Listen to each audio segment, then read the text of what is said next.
Welcome to this evening's ministry with Pastor David. I'll open our ministry. We gather as sovereign beings under the lawful design of life encoded within each of us. In this sacred space of the Sovereign Systems Institute, we pause to recognize our jurisdiction, our capacity, and our contract with the natural order.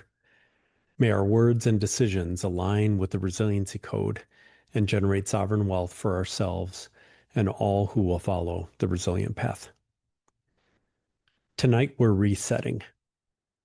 We've traveled through all 9 fields in this past cycle, some twice, some 3 times, just to make sure we covered and explored them appropriately. Physical, intellectual, creative, emotional, connection, resource, and faith. We've explored the architecture and how to stop capacity leaks, stabilize our fields, and expand our capacity. We've examined the patterns. We've done the honest work of looking at each field with structural clarity. And tonight we come back to where it all starts and we begin the process again. The physical field. Not because we didn't cover it before, because everything we've built since our last exploration of the physical field continues to demonstrate that collapse is optional. And because there's something specific inside the physical field that I've watched destroy capacity silently across thousands of people who thought they were doing it right.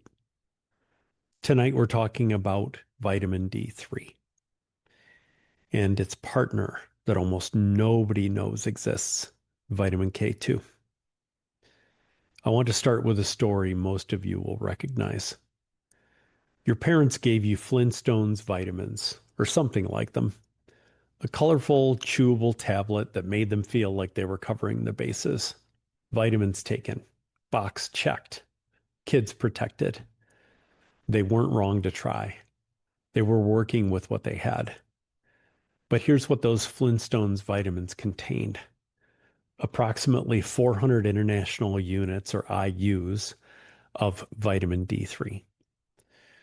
That's the dose established in the 1970s to prevent rickets, a disease caused by severe extreme vitamin D deficiency. 400 international units was the floor, the minimum required to keep children from developing skeletal deformities. It was never an optimization dose. It was a survival dose. And most of us have been operating at or near that survival dose our entire lives, taking supplements that were designed to prevent the worst case scenario, never knowing there was a completely different level of function available if we actually optimized. Here's the reality of where most people sit right now.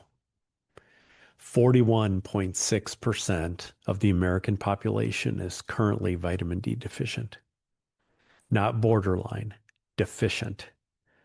If you work indoors, and most of you do, that number climbs to 60 to 80%. Your doctor may have told you your levels are normal. What that means is your levels are above 20 nanograms per milliliter. That's the clinical threshold for deficiency. It is not a performance threshold. It is not a capacity threshold. It's the line above which your body stops showing the most obvious symptoms of collapse. Optimal function, the level where your immune system, your hormonal regulation, your cognitive clarity, your cellular repair, and your inflammatory response are all operating with structural integrity, requires 60 to 80 nanograms per milliliter. Most people supplementing at the standard recommended dose of 1,000 to 2,000 IUs per day are sitting somewhere around 30 to 40 nanograms per milliliter above the deficiency line, nowhere near the performance range, and completely unaware of the gap because their doctor told them their levels were just fine. You're still living like the Flintstones, literally. Now here's where it gets more serious. And this is the part that almost nobody in the wellness industry talks about. Vitamin D3 dramatically increases your body's ability to absorb calcium. That's one of its primary functions. When your D3 levels rise, your gut pulls significantly more calcium out of everything you eat and drink.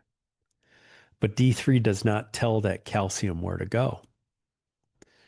Without vitamin K2, the calcium your body is now absorbing in much higher quantities has no direction.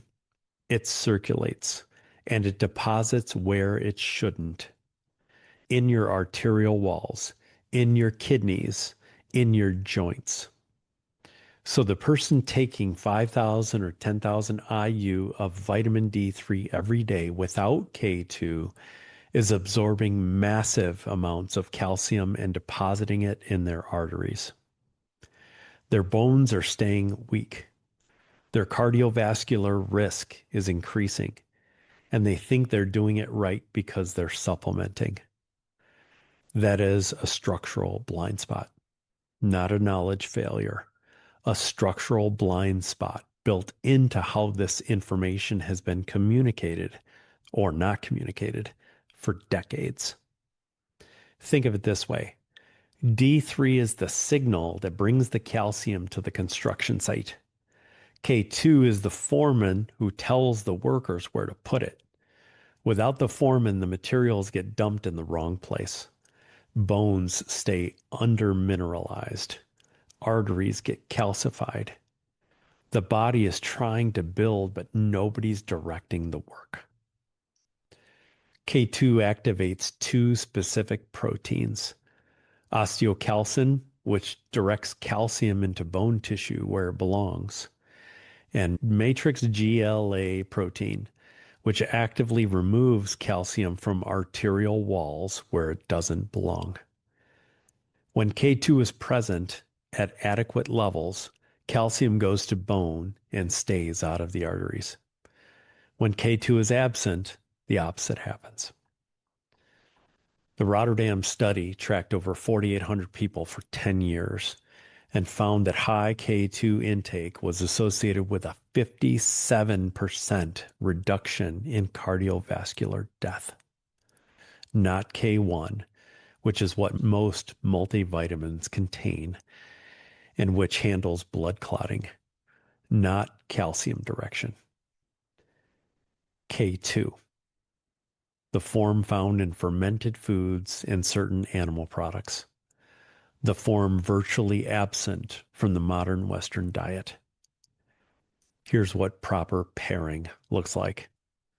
For every 5,000 IUs of vitamin D3 you're taking, your body needs 100 to 200 micrograms of vitamin K2 in the MK7 form. MK7 has a longer half-life than MK4, meaning it stays active in your system long enough to do the work. And none of it matters without verification. I've managed my own D3 levels for more than a decade. No colds, no flu. When I get cut or bruised or injured, I heal extremely quickly. Not because I'm lucky, because I know my number. I verify it with blood work, and I adjust accordingly. The test is called a 25 hydroxy vitamin D blood panel. It costs between $50 and $100. Most labs can run it. It's often included in your blood work that you get as part of a regular physical. Not always, but often. It tells you exactly where you are relative to where you need to be. If you've never had it done, you don't know your number. And if you don't know your number, you're operating blind in the most foundational field of your capacity. Here's what vitamin D3 actually controls in your body. How often you get sick, your estrogen and testosterone levels, your mood and cognitive clarity, your strength and recovery, your cancer risk, your energy, your bone density, and your inflammatory response. 8 foundational functions all of them downstream from a single variable that 41% of Americans are deficient in and almost nobody is optimizing.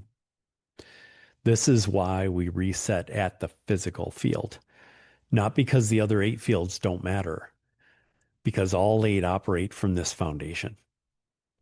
Emotional regulation is harder when your body is inflamed. Intellectual clarity is compromised when your hormones are dysregulated. Creative capacity drops when your energy is depleted. Connection suffers when your nervous system is in chronic stress response. Fix the foundation first. Verify it. Pair it correctly. Then build from a base that can actually hold what you're constructing. Here's the resilient path through this. Pause.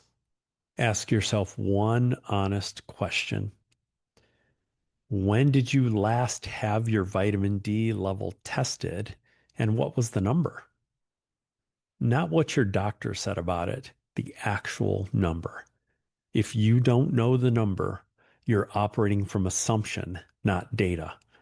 An assumption in the physical field is how capacity quietly disappears across years without a visible cause. Prepare. Get the information you need to make an actual decision. Order the 25 hydroxyvitamin D blood panel if you haven't done it recently or at all. When you get the result, compare it to the performance range of 60 to 80 nanograms per milliliter, not the clinical normal range of 20 to 50. Then look at what you're currently supplementing and ask whether you're pairing D3 with K2 in the MK7 form. If you're not, that's the starting point. Not after you've optimized everything else. Now, before anything else. Participate. Build from this verified foundation. The physical field isn't about perfection. It's about structural integrity. Knowing your D3 level and pairing it correctly with K2 is not the ceiling, it's the floor. The starting point that makes everything else you're building across the other 8 fields more stable, more durable, and more capable of holding under pressure. You can't build a resilient life on a depleted foundation, and you can't fix depletion you don't know exists. Find the number, fix the pairing, verify the result. Collapse is optional, but only if the foundation beneath everything else is actually built. I'll now close our ministry this evening. Having prepared through this fellowship, we return to participate from our individual sovereignty, carrying the coherence generated here into our respective fields, in service to the lawful design of life and the continuation of this work. Next week, we continue the physical field, the full architecture of what your body requires to hold everything you're building. Take care, everyone.